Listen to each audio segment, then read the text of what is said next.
আপোনালোকে সৰস্বতী পূজা চাব গ'ল নে? মই আজি সৰস্বতী পূজা চালোঁ। সৰস্বতী পূজা চাই ইমান ভাল লাগিছে, একে তামাম ভাল লাগিছে। গম পাইছেনে? তামাম ভাল লাগিছে। জীৱনত মই এনেকুৱা সৰস্বতী পূজা মই দেখা নাই। আৰু কলেজত যে এনেকুৱা সৰস্বতী পূজা হয় সেই কথাটো মই নাজানোৱেই আৰু গমো নাপাওঁ। আৰু যদি মই আগতেই গম পালোঁ হয় চালা মই প্ৰতি বছৰে বছৰে গৈ থাকিলোঁ হয়। কিন্তু কি কৰিব, মই কলেজত পঢ়িয়েই নেপালোঁ। এইবাৰ মনতে ভাবিলোঁ এইবাৰ সৰস্বতী পূজা চাব যাম কিন্তু কলেজত যাম।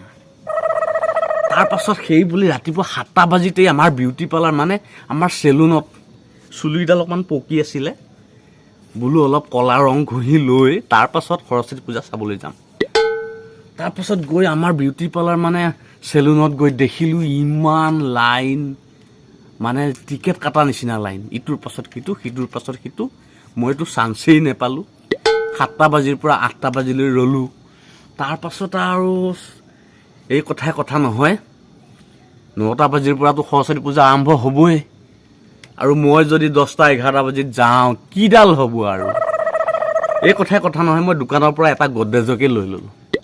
গডৰেজ লৈ ঘৰত আহি ঘূলি লৈ আইনাখন চাই সানি ল'লোঁ। চুলিকেইডাল একেবাৰে ক'লা হৈ গ'ল। তাৰপাছত এযোৰ চশমা লগালোঁ।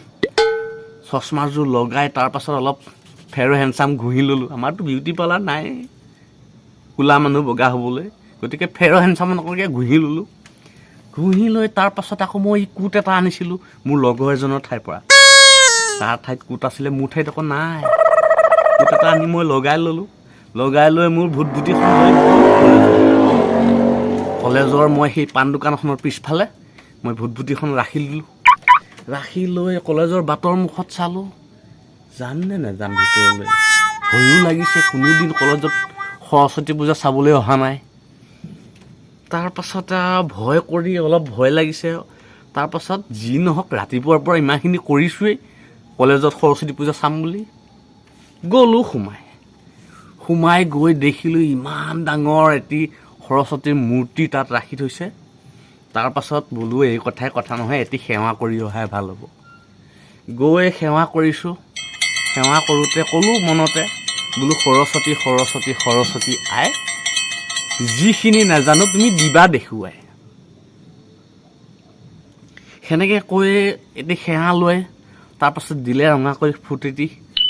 ফুটটো লৈ আহি কলেজৰ যেতিয়া সন্মুখ মানে পাণ দোকানখনলৈ আকৌ আহিলোঁ। আহি লৈ ইফালৰ পৰা আহিছে সিফালৰ পৰা আহিছে ইমান ধুনীয়া ধুনীয়া ছোৱালী। ছোৱালী নে সৰস্বতী একো ধৰিবই নোৱাৰে। মই ভাবিলোঁ কিয়নো আজি দিনটোৰ বাবে ওলাই আহিছোঁৱেই যেতিয়া অলপ চাই লোৱাই ভাল হ'ব। অলপ এনেকৈ চাই আছোঁ। চাই থাকোঁতে ঘপকৈ পৰিল চকুত এজনী। ৰাস্তাটোৰ সিপাৰে ফোনটো লৈ হেল্ল' কৰি আছে। তাৰপাছত মই চাই আছোঁ। পৰিল নহয় চকুৱে। পৰাৰ পাছত উপায় কি যে হ'ব, মই এনেকুৱা জীৱনত পোৱা নাই। একে বুজিছেনে, একে তামাম লাইন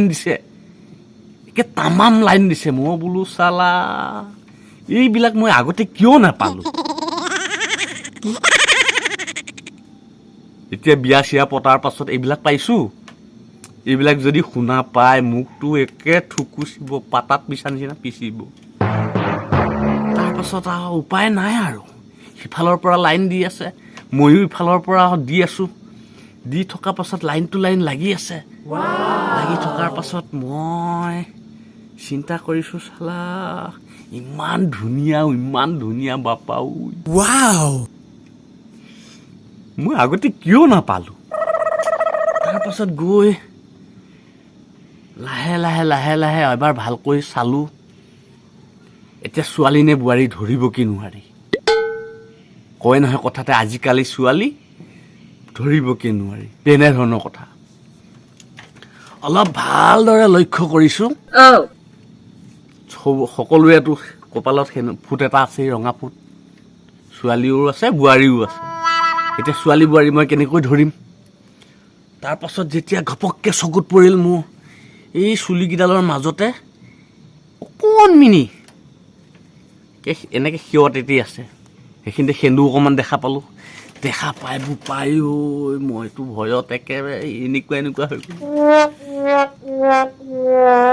আৰু চোৱাচোন সেইজনী বোৱাৰী ঘৰত কোনোবি আছে, তাইনো আহি লাইন দিব লাগে কিয়? আৰু লাইন দিছে কিন্তু মোকহে লাইন দিব পাৰিছে। Oh my God. কি যে হ'ব? মই তাৰপাছত চাই ভয়ো লাগিছে। জানো চা তাৰ মালটো আহি পাই যায়হি, পালেতো মোক খুদাই নেৰিব, মোক থুকুচিব। তেনেকৈ থাকোঁতে ঘপ কৰে এখন স্কুটিত আহি গ'ল নহয়। তাইৰ লগৰ এজনী আহি গ'ল। লগৰ এজনী আহি তাইক উঠাই ল'লে।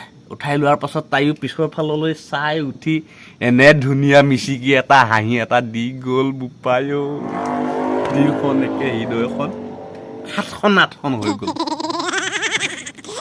কি হ'ব বা যি হওক, আজি সৰস্বতী পূজাটো ভালেই লাগিল।